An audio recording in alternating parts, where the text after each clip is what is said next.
Maraming Pilipino ang talaga naman nag-aasam na makapagtrabaho sa ibang bansa, excuse me po, pero para kumita lang na malaki. Pero ang masaklap ay may ilang nabibiktima ng mga illegal recruiter. Tulad na lang ng ilang mga taga-Nasugbu, Batangas na nagsumbong sa investigador ng bayan. Abot langit ang pagsisisi ng ilang taga-Nasugbu, Batangas. Ang kanila kasing pangarap na makapagtrabaho sa ibang bansa, alay na uwi lang sa wala. Marami silang pinapa-applyan eh. Singapore, mga ganun, sa Guam. Tapos, sabi nila within pinakamataas na yung 4 months, makakaalis kami. So, nag-go kami. Ano po kasi, may nagpakilala po sa kanya sa amin na kamag-anak po namin na sabi po mapapagkatiwalaan daw po. Kaya naglakas loob din kami mag-apply sa kanya. Agosto ng nakaraang taon nang mabulag ang mga biktima sa pangako ng isang Jocelyn Georgie Carino.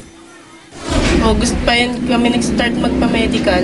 Tapos nasundan namin yun ng September. Kami nag-abot ng pera.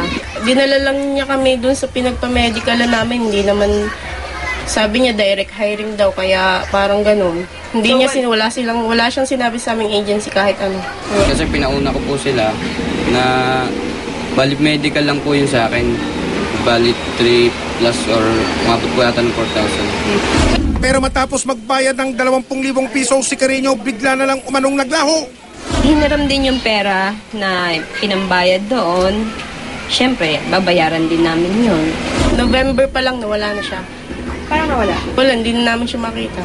Hindi po niya sinabi yung address niya. Nakapagpa-blatter sa pulisya ang ilang biktima at kasama ang investigador ng bayan. Dumulog kami sa Philippine Overseas Employment Administration o POEA.